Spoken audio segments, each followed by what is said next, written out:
Olá a todos, bem-vindos a mais um da Premier Pub, powered by Guinness 0.0. Já temos campeão, já sabemos que é o Liverpool.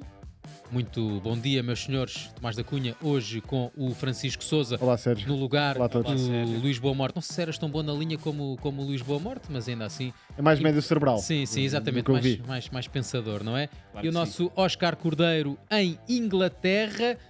Temos campeão, mas não temos lateral direito para a próxima temporada no campeão, pelo menos o que nós estamos habituados. Eles têm um bom suplente, que provavelmente a próxima temporada vai ser titular indiscutível, mas Trent Alexander-Arnold é uma notícia de hoje, estamos a gravar segunda-feira de manhã, é uma notícia de hoje, Trent vai mesmo de abalada, provavelmente vai jogar de branco para a próxima temporada. Quero um primeiro comentário vosso a este anúncio mais do que Não esperado. surpreende, não surpreende. Faltava só saber o timing, quando é que Trent Alexander-Arnold ia anunciar, mas o Liverpool já é campeão, portanto deixou ali uma semaninha para os festejos e para não melindrar ninguém, e agora lançam, eu diria, uma pequena bomba, porque vai sempre doer a um adepto do Liverpool, porque estamos a falar de um jogador com 20 anos de casa, um jogador que é da cidade, que cresceu no Liverpool, uma espécie de, ou pelo menos foi visto dessa forma, novo Gerrard em termos de longevidade no clube, e acaba por criar 20 aqui anos. uma fratura. Eu já dei aqui a minha opinião noutras alturas, não me parece nada chocante, porque Van Dijk ou Salah já não jogariam, ou dificilmente jogariam num patamar de topo, de primeira linha, noutro clube. Não é o caso de Alexander-Arnold, está com 27 anos, ainda há tempo de experimentar outro clube, neste caso o Real Madrid, que, como se sabe, é sempre um clube altamente apelativo, e se era para ir, era agora, e por isso compreendo perfeitamente que, tendo vencido tudo e saindo como campeão, queira experimentar outra coisa. Claro que os adeptos mais fiéis, vá lá, ou mais apaixonados, se quisermos, levam sempre ali como uma pequena facada, mas não me choca, sinceramente. Antes de pedir a vossa opinião, queria pedir aqui ao Pedro para fazer um scrollzinho, que é para nós olharmos para os comentários. Eu sei que é sempre perigoso irmos a comentários, isto pode dar a geneira, também filtramos aqui. I don't give mixed signals also. Esta é boa. Este é bom, pá. Não Isto é dá- para comentários Sina- destes vale a pena. Pronto, este aqui também é uma recordação daquele cruzamento para a reviravolta E já a épica. rivalidade com o Barça. Exatamente, já está habituado. É porque era de uma página Pronto, do Real Madrid. esta já não é muito agradável. Aqui, he who betrays us will always walk alone. Mais uma mensagem que não é muito agradável para o Trent. Há muitos adeptos que o que dizem é que, ok, percebem que ele queira sair, não percebem é que queira ter saído e tenha levado a saída a custo zero. Podia ter arranjado aqui um meio termo, que era eu renovo, mas vendam. Isso ia acontecer. Mas ia haver o risco de... É que podia não acontecer Exatamente, depois. claro. Precisamente. E Cá está. Really disappointed that you've done this to us, but we knew this was happening before you said a word. All the best, you will need it. Pronto, ou seja, desiludido, mas já sabiam que ia acontecer ainda antes de ter sido dito por Sim, o próprio Trent. claro, a lógica do One Club Man está cada vez mais dificultada no futebol moderno, e parece-me também absolutamente legítimo que o Alexander-Arnold queira uma nova experiência na carreira. Tem muito mercado. Evidentemente que o Liverpool poderia ter saído compensado financeiramente noutro cenário, mas há aqui a perspectiva de poder ter em Conor Bradley um substituto de bastante bom nível. Tem provado claramente valor nas oportunidades que tem tido, regra geral. E depois, claro, resta perceber se o Liverpool poderá ter aqui na calha, eventualmente, outro perfil também para poder competir com o Bradley, ou se fará aqui uma aposta muito a sério em mais um lateral que vem da formação, um jogador que tem claramente ainda muito a provar, mas que me parece nesta altura uma solução bastante credível, ainda para mais se olharmos para esta lógica do Liverpool apostar nos últimos anos. Já era uma aposta vincada de Jurgen Klopp e teve essa continuidade com Arne Slot, jogadores da casa, jogadores formados no clube, que podem ter algum percurso noutros clubes eventualmente, o caso do Harvey Elliott, por exemplo, podem ser formados localmente, se forem como o Alexander-Arnold, nascido e criado em Liverpool, e com esta ligação sentimental que num clube como os Reds faz todo o E sentido. curiosamente não tem nada futebol tipo de inglês, e por isso acho Sim. que até se vai dar melhor no Real Madrid, porque a Premier League é muito dura, tem extremos muito rápidos, muito agressivos, e sempre passou mal por isso. E é como E o se Real calhar Madrid em Madrid gosta, vai- ataca melhor do que defende. Claro. E tem o carimbo Real Madrid, eu Sim. diria, é um jogador grande, não sendo É um jogador perfeito. decisivo, É, porque é aquele lateral que cá está, que vem para dentro, consegue lançar passes e se calhar até pode jogar no meio campo, Quem sabe? Exatamente. Sendo Lá David Beckham. Sendo que eu estava aqui a fazer um exercício há uns tempos quando se começou a falar disto, não me lembro de o Real Madrid ter contratado um grande nome para a lateral direita. Normalmente o lateral direito é sempre o O patinho. Arbeloa. Ainda mais do que o lateral É esquerdo, verdade, sim. o lateral direito é o patinho feio do Real Madrid. Sim, o Carvajal já está na ponta final, nem sabemos ao Sim. certo como é que vai voltar desta lesão, mas eu punha aí o ponto de interrogação porque não tenho certeza que vai fazer toda a temporada e todos os anos como lateral direito. Sim, Eu acho que há ali essa possibilidades de jogar como médio-ala ou alguma alternativa até no meio-campo, porque tem uma batida na bola que é única no futebol Sim, e europeu. muito curioso para perceber Eu estou sobretudo a dizer, é o patinho feio do lateral direito do Real Madrid QB, pá, desculpem lá, mas eu adorava o Michel Salgado. Não é? Mas Sim, o Michel sim. Salgado, se tu dissesses dos 11 dessa equipa, qual era o. Calhar qual era o patinho 12º. feio? Era o Michel. Era o 12º. Mas estou muito curioso para ver quem é que vai ser o treinador do Real Madrid, porque eu acho que um técnico como o Xabi Alonso, por exemplo, pode rentabilizar muito É com uma bem linha de o cinco, Alexander quem sabe? Arnold. Sim, Klopp. pode ser Exatamente. muito interessante. Também Ou ainda Klopp, há é a opção verdade. Klopp. É verdade, é não é? verdade. Conhece há quem- Arnold com a palma da mão. Há quem conheça bem o Força, Arnold Oscar. e o Klopp, sem dúvida que é um deles. Aqui o que se fala mais é a questão da pinguinha, que era o que vocês falavam. O Liverpool o rapaz tem 20 anos de casa, gosta tanto do clube, podia ter dado uma mãozinha para os cofres. Não é que o Liverpool seja dos mais necessitados, Mas isto não é assim já não é assim que funciona, não é? claro que Aliás, acho que não. nunca E, foi. e quem consegue colocar um bocadinho o coração de lado aqui, até mesmo dentro dos próprios adeptos do Liverpool, percebe que estava na altura de abraçar um novo desafio. Até porque o Van Dijk e o Salah já vinham de outras experiências. Ok, o Salah atingiu o auge no Liverpool, o Van Dijk atingiu o auge no Liverpool, o Salah também atingiu o auge, mas já tinha passado por outras realidades. O Trent só conhece Liverpool, não é? Está ali há 20 anos. E é um jogador inglês que nunca saiu de Inglaterra, tem futebol Sim. para outra coisa e até sofre bastante na Premier League. Vimos-lo a sofrer bastante em determinados momentos na Premier League. A relação com os adeptos, mesmo antes desta notícia, já teve ali alguns problemas por falta de atitude. Enfim, é sempre relativo, mas já tinha sido acusado de alguma falta de atitude ou de compromisso noutros momentos. Portanto, eu acho que é natural, percebo perfeitamente a questão do contrato, mas também acho que se houvesse uma renovação de contrato, provavelmente o Real Madrid não avançava nesta negociação, ou pelo menos não avançava com a objetividade com que avançou. Portanto, acho que se renovasse o contrato não iria parar ao Real Madrid como foi. Já que estamos a falar em finais de ciclo, acabámos por ainda não conversar muito sobre isto aqui, mas até porque marcou mais um golinho esta jornada, queria falar um bocadinho do Kevin De Bruyne convosco. Vocês acham que de facto o Kevin De Bruyne já não tinha pernas para esta Premier League, já não tinha pernas para este Manchester City? Kevin De Bruyne ficou um bocadinho sentido com esta não renovação. Diria que sim, mas parece-me que o Kevin De Bruyne vai sair no momento certo do Manchester City. Acho que poderia ter continuidade na Premier League, eventualmente no Newcastle, por exemplo, embora não seja propriamente o Sim. estilo adequado, mas num clube mais dessa dimensão. Acho que o Man City está a precisar de renovação, tem sobretudo a capacidade também em termos de mercado para conseguir contratar jogadores com o perfil do Kevin De Bruyne, potenciais substitutos. Tem-se falado muito do Florian Wirtz, por exemplo. Gibbs que eu acho White que também. o Gibbs White, exatamente, portanto, um jogador inglês ainda para mais, que eu acho que podem encaixar bastante bem naquela zona dos 3/4 do campo, e portanto eu acho que De Bruyne e Man City é uma relação que acaba no momento certo, mas parece-me que o KDB podia claramente continuar no nível Premier. Vamos ver agora qual é o nível que ele vai optar por Até pode continuar na Premier, Até efetivamente. pode continuar na Premier, pode ir para a Arábia Saudita, pode ir para os Estados Unidos também ganhar uma batelada de dinheiro, mas parece-te que o Kevin De Bruyne de facto já chegou aqui a este final de ciclo. Totalmente. Na minha opinião... Dá uma sensação que só ele é que está com mais dificuldades em aceitar isso. Sim, eu já não vejo Kevin De Bruyne como um futebolista de topo e infelizmente a idade passa por todos e quer fisicamente, por exemplo, naquelas arrancadas típicas que já não vemos, já não consegue fazer, tecnicamente também, talvez porque o corpo e a confiança já não são as mesmas, aqueles cruzamentos em banana ou Sim. mesmo remates de fora da área já não lhe saem com tanta naturalidade. E estamos a falar do City, que obviamente luta por todos os títulos, não é um clube menor onde pode ter mais espaço para errar, sendo um jogador com o estatuto de Kevin De Bruyne, obviamente uma grande lenda do clube e da Premier League. Acho que não fazia sentido continuar e assistir a este declínio que já se nota, quanto a mim, e marcou e com todo o mérito, talvez tenha sido o último grande momento de aclamação no Etihad, mas acho que é justo para as duas partes, até para não manchar, não se criar aqui uma ideia de declínio que o futebolista não merece.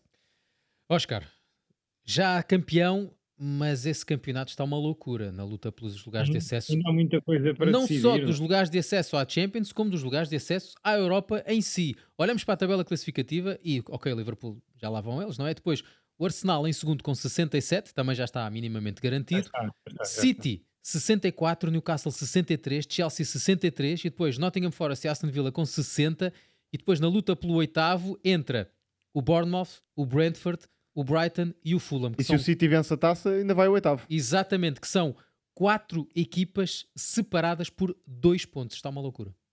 Sim, e aqui pouco adianta olhar para o calendário. Sim, Esse é o grande destaque. E acabam aqui por ser jogos incríveis e grande incerteza, porque toda a gente está a dar muito. Eu acho que há uma imagem ontem, o festejo do Maresca é brutal, porque eu acho que foi uma prova de fogo para o Maresca, mas foi também a sensação de que o Chelsea tinha atingido ali aquele patamar que o Maresca se tinha pretendido, tinha proposto e que o clube tinha pretendido. E o mesmo acontece com as outras equipas. Há equipas que são surpresa. Reparem que, por exemplo, o Fulham, o Bournemouth, o próprio Brighton nunca assumiram uma candidatura europeia, disseram sempre o objetivo fazer a melhor pontuação da história do clube e tal, mas agora é inegável que, tendo ainda coisas para jogar, não o assumam. E portanto há aqui uma grande expectativa e depois eu acho que a Premier League é mágica nisto. Podem dizer o que quiserem, mas a verdade é que se olhássemos no início da época, quando fizéssemos as gravações do podcast, eu acho que poucos éramos os que iríamos perder 2 minutos a falar sobre lugares ou da Europa League ou da Conference League.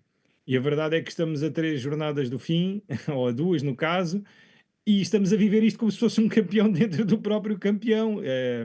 E isto só pode acontecer aqui. E quando eu digo que nós não estamos a fazer algo de extraordinário, porque aqui também se está a vibrar muito com essa incerteza na classificação e com aquilo que os clubes podem ou não garantir, porque ainda o Luís Boa Morte dizia isso recentemente, é que é muito dinheiro sim. também para quem fica nos Do 10 décimo para o primeiros. 11º. Tem um impacto brutal. E eu acho mesmo que ainda vamos ter algumas surpresas porque ninguém vai dar um lugar como perdido. Eu acho que a única equipa que o fez foi o Arsenal.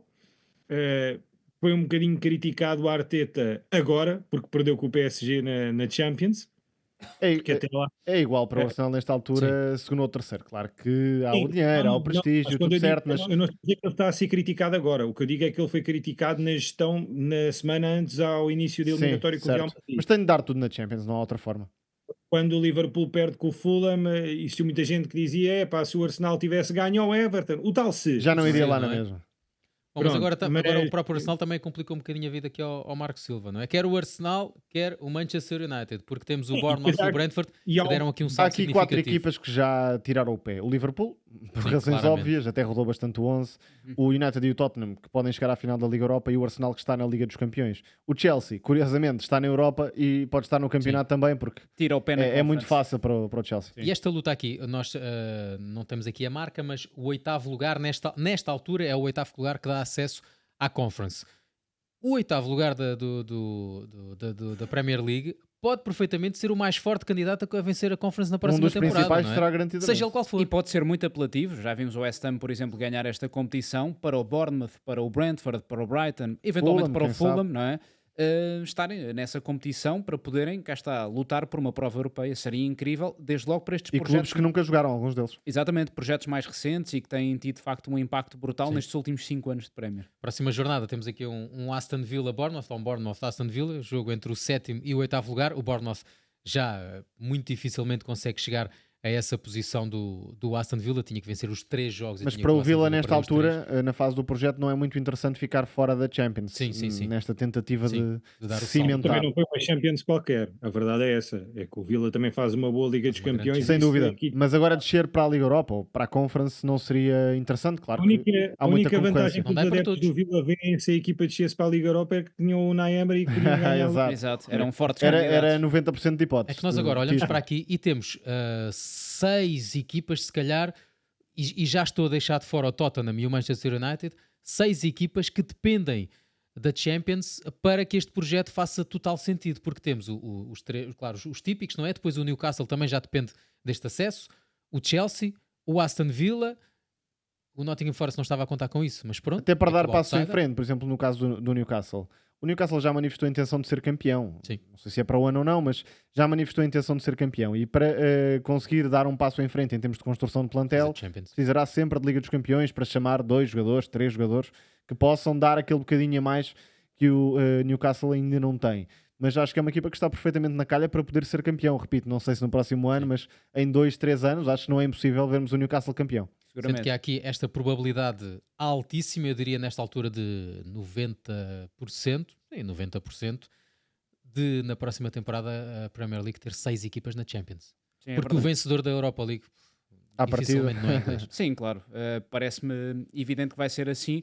Eu acho aqui muito interessante, sobretudo, olhar para Newcastle e Aston Villa e, sobretudo, para o caso particular do Villa, que pode fazer 2 anos seguidos de Champions. Isto é muito interessante, porque nem sempre tem sido possível esta capacidade para, num ano, estar a apurar para a Champions, no ano a seguir, imediatamente, há de facto uma dificuldade para estar na luta pelos lugares de topo. O Newcastle sentiu isso. Conseguiu não jogar o play-off, o Villa, foi importante. Exatamente, e portanto acho que acima de tudo fica essa ideia de que o Aston Villa pode começar a sustentar aqui um projeto para ter mais estabilidade até nas chegadas à Liga dos Campeões, no fundo também, e mais ao encontro dos desejos dos proprietários do clube.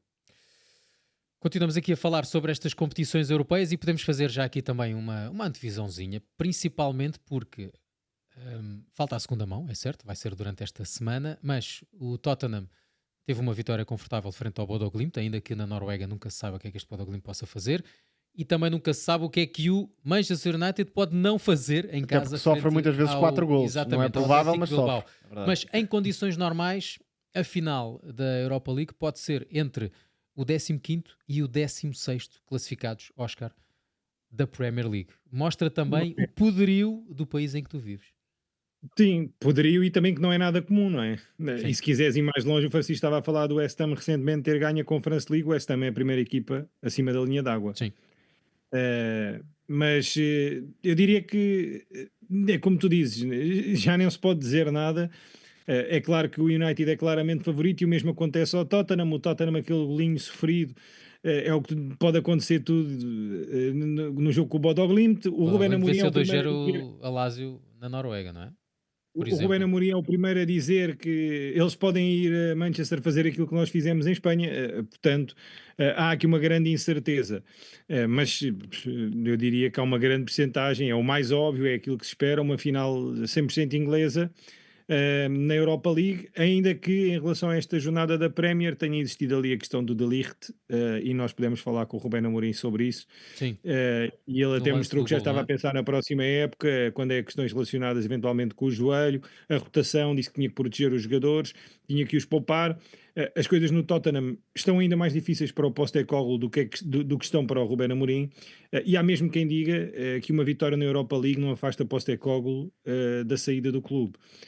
Por isso eu diria que são 2 momentos muito delicados para os 2 conjuntos, mais para o Manchester United. Tu que estiveste em Brentford para este 4-3 de loucos, mais um de loucos do Manchester United, como é que sentiste a equipa? Como é que sentiste o Ruben Amorim? Falaste com ele no final da partida, não estava de muitas conversas, porque na Premier League são jogos consecutivos, 6 jogos consecutivos sem vencer.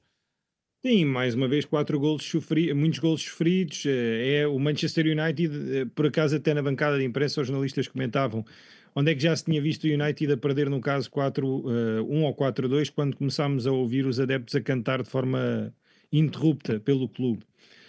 Isso mostra muito da expectativa que existe, mas também muito do espanto, porque não é comum este tipo de resultados, não é comum esta classificação, e no final do jogo, claro, sentimos o Ruben Amorim e isso é notório, desiludido com o resultado. É claro que é o que ele diz, que é diferente perder 4-1 do que 4-3, lançou muitos jovens, mas uma desilusão grande, e eu acho mesmo, e é o meu feeling, ele não disse isso, mas é o meu feeling que eu acho que é geral, toda a gente está deserta que a Premier League este ano acabe no Manchester United, ou seja, cumprir aqui o que falta. Ainda há o jogo com o Chelsea, recebem o West Ham, jogam com o Villa, portanto são jogos também difíceis, mas acho que toda a gente está a contar aqui os dias para a Primeira Liga acabar e a depositar todas as esperanças na Liga Europa. Precisar um bocadinho de férias e depois virar a página para a próxima temporada, sendo que há essa... tens aqui um dado só mesmo para terminar muito relevante, que é, são muito jovens, são jovens que nunca jogaram na equipa principal, quem se destaca mais é o Garnacho, e agora se calhar começa já a fazer contas, quem é que fica para o próximo ano, quem é que não Sim, fica, quem é que sai. claro. Eu diria que o descanso será só para alguns. Agora estão todos a querer mostrar, e com esse regresso do Amad Diallo, mostra que de facto é uma pedrada no charco desta equipa do Manchester United na era Ruben Amorim, mas outra vez uma partida, eu diria, eu acho que quem só olha para o resultado, aquilo acaba por ser mascarado. O 4-3 não é aquilo que aconteceu. Não é? O O United, 4-1 seria mais próximo. nesta altura, tem um misto de jogadores que jogam para descansar outros, não é por crença, Sim. não é por convicção, não é para preparar nada, jogam porque têm que jogar numa ótica de rotação e de descanso de outros, e há alguns miúdos que provavelmente nem vão ser parte ativa do futuro do Manchester United. Por exemplo, para o lado esquerdo, o central que vai contar de futuro é o Heaven. Claramente, percebeu-se isso nos jogos que foi fazendo, muita qualidade do jovem que veio do Arsenal, central canhoto. Há outros que vão jogando para preencher o buraco, porque o plantel está muito curto. O Mason Mount estranha-me ainda assim que não tenha às vezes mais protagonismo do que aquele que foi tendo. É verdade, teve muitos problemas físicos, mas é um jogador que em termos de qualidade e características pode acrescentar coisas ao Manchester United. Agora, na pirâmide europeia criámos este problema, a indústria do futebol criou, é que qualquer equipa da Premier League vá à Conference, seja quem for, até poderia ir o Ipswich, teria sempre uma palavra a dizer. Já nem vou falar de equipas como o Brentford, o Brighton ou o Bournemouth, que são, como dizem, favoritos a vencer. A Superliga Europeia já existe, na verdade, chama-se Totalmente. Premier League. Subimos para a Liga Europa, que agora não tem equipas da Champions, portanto é o que começa, é o que fica, e não havia lá nenhum intruso. Não há um Inter de Milão, ou enfim, Sim. equipa. Ok, esta equipa provavelmente vai conseguir ir longe e quem sabe ganhar a competição. Não, sobraram equipas italianas de segunda linha, Roma, Lazio, as equipas inglesas, que são sempre candidatas independentemente do contexto, e o Atlético Bilbao, que jogava em casa. Eram mais ou menos estes os candidatos, não dava para fugir muito. E o United e o Tottenham, mesmo com todo o demérito interno que tiveram e que continuam a ter, têm um plantel que acaba por lhes permitir ser superior a quase todos os adversários. Basta comparar esta meia-final, um Tottenham Bodo Glimt, que é uma excelente equipa, mas está obviamente a quilómetros do Tottenham em termos de estrutura, investimento. Ainda assim, cuidado com a segunda mão, porque o Bodo Glimt em casa é totalmente outra equipa. Atenção àquela equipa norueguesa. Agora, queria olhar um bocadinho para o Championship, porque já sabemos quais são as duas equipas que já têm o acesso garantido na próxima temporada, o Leeds United e o Burnley. O Leeds, na última jornada, conseguiu, com os mesmos pontos do Burnley, sagrar-se campeão do Championship com 100 pontos, uma barbaridade neste campeonato. Tinha que ser assim, não é? Claro. E depois vai haver 4 equipas aqui a lutar para subir. O Sheffield, o Sunderland, o Coventry e o Bristol City são as 4 equipas que vão a este play-off final, com essa final em Wembley. Queria uma opiniãozinha, Francisco, para o Leeds e para o Burnley, duas equipas que estiveram aqui até há bem pouco tempo na Premier League. Achas que conseguem travar esta tendência de quem sobe desce logo? Pois essa é a grande questão, e sobretudo percebendo que no Leeds United há alguma indefinição quanto ao futuro no banco. O Farke é um treinador que me parece que tem bastante nível para o Championship, mas na Premier League já resistem mais dúvidas. É o treinador de Norwich. Tal e qual. E tem sido falado de José Mourinho como uma eventualidade para o Leeds United. Acho que era claramente contra a natura nesta fase da carreira do Mourinho e na fase em que o Leeds pretende ganhar ascensão e estabilidade. Leeds de há 30 anos talvez fizesse mais sentido lá um José Mourinho, não é? Sim, faria todo o sentido. Mas aqui, olhando para a realidade atual, acho que é muito importante que chegue um treinador com experiência de Premier League e, portanto, um treinador de facto que consiga, acima de tudo, também capitalizar um plantel que tem bom nível. Sobre o Burnley, veremos, mas diria que a partir do Scott Parker vai ficar. Cá está o tal tipo de treinador com andamento no futebol inglês. E muita expectativa para perceber se é desta que o Sunderland volta ao escalão principal. Eu sempre que vejo o Scott Parker penso que ele passou ao lado de uma carreira de estrela de cinema dos anos James 60, Bond. não é? Exatamente, aquele cabelo chegou fora de tempo. impecável. Sim. Com Oscar, e consegues imaginar um José Mourinho como treinador do Leeds United? Eu acho que agora não. Não, Mas eu ele acho que não. ofereceu-se não ao Leeds diretamente, mas a uma equipa da parte baixa da Sim. Premier League. Portanto, Que é para não ir à Europa, não é? Vamos lá Ele diz que ver, não quer ir à Europa. Se costuma dizer-se, e pronto, isto é a minha experiência destes anos, de facto, a Premier League é apaixonante e quem passa por aqui quer estar aqui sempre. Agora, eu acho que há mínimos Se olhas até para a própria equipa do Leeds, ou mudavam o plantel completamente. Eu só acho que há dois jogadores que podem jogar com frequência na Premier, ou pelo menos dois que se destacam, o Gnonto e o Solomon, que marcou até o último gol e que está emprestado. E há a possibilidade do Leeds o comprar em definitivo, mas acho que seria impensável e uma grande surpresa. Acho que há muitos clubes antes do Leeds para o José Mourinho poder treinar se eventualmente equacionasse um regresso à Inglaterra, e se esses clubes o pretendessem, desde logo também já chegou a ser associado ao Newcastle. Ainda pode subir o Lampard com o Coventry. Também falta Sim. o Coventry. Sim. É verdade. E eu acho que seria depois giro o é isso que eu dizia. Há aqui a questão história. Há clubes históricos. Eu fiquei com alguma pena que o Blackburn não entrasse na luta nos playoffs, foi por 2 pontinhos, mas o Coventry, o Bristol, eu acho que Tirando o Sheffield United, é muito interessante para qualquer um dos outros que É. suba. é isso mesmo. E em relação à subida, eu acho que o plantel do Leeds é melhor, ou é diferente do Burnley, e espero, nesta já como apaixonado da Premier League, que deem um bocadinho mais de luta às equipas que sobem em relação a esta época, e que não se confirme essa tendência, Sérgio, porque, por exemplo, o Luton surpreendeu-nos. Nós estivemos naquele estádio incrível, subiram, desceram terceira. e agora desceram outra vez. Sim.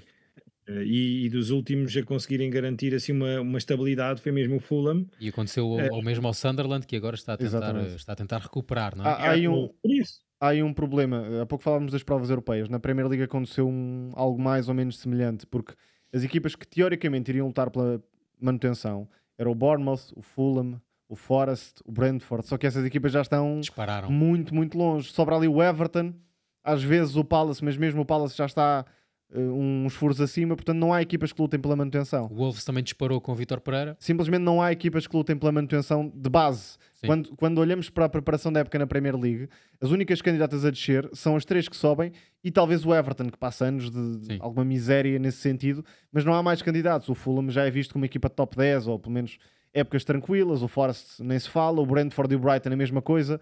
Por isso não há simplesmente equipas que sejam candidatas. Ou há aqui algum ano trágico de qualquer clube, ou então sobra para os mesmos. Estamos a entrar na reta final e temos que ir para a nossa eleição. Hoje, eu vou ser honesto, hoje nem sequer vai dar luta. Não sei se vocês já olharam com atenção para o golo que eu vou referir, que vai estar... Já qual é que escolheste? Diz já. Não, eu vou dizer já, mas primeiro vou fazer aqui toda a cerimónia. Suspense. Vamos para o golo da jornada, powered by Guinness 0.0. Meus amigos, eu vou deixar o golo que vai ganhar para o fim. Porque... Que é de quem? Que é de quem? Não vou dizer. Vamos Isto olhar primeiro. É tortura isto. Primeiro, vamos olhar para o golo do Garnacho. Quem é que quer Ei, aqui defender o pronto. golo do Garnacho? Podes defender tu, Oscar, o golo do Até viu ao Garnacho. vivo e tudo. Claro, não, mas isto não há. Só se vocês mostrarem um gol do meio campo é que este gol não ganha. O trabalho individual, o puxar do corredor para a zona central, meter a bola com aquela categoria, numa equipa em que foi ele que a carregou durante muito tempo, quer na primeira, quer na segunda parte. É um gesto técnico sublime, um grande gol, levantou o estádio, querem melhor. E é a melhor fase do Garnacho esta época. Sim. O Garnacho está... Fez um bom jogo em Bilbao também. O Garnacho é aquela coisa. O Garnacho, se for fácil, não. Atira ao lado ou chuta ao guarda-redes. Contra o guarda-redes. Se for para marcar E um golaço destes, contem comigo. Para, está e o gol aconteceu do- isso até neste jogo. Ele tem lá uma bolinha de encostar e não consegue. Sim. E Isto até depois- o passe Exatamente. acaba por ser bom, tendo em Sim, conta o historial. É um bom gol, é um É bom um gol. grande Não, gol. não há dúvida aqui. Desculpem lá. Ou seja, o passe não é nada especial, entenda-se, mas o facto de soltar a bola e tabular. Sim. Depois, vamos olhar para o golo do Declan Rice. Eu gostei muito desta jogada. É uma bela jogada do Arsenal, que culmina com o golo do Declan Rice. O golo em si, a finalização em si, E Tomás, é... posso bom. assumir. E prova-se que faz muita falta como médio mais solto no Arsenal. Jogou na Champions como primeiro médio, mas é um jogador cada vez mais que faz isto, é um box-to-box.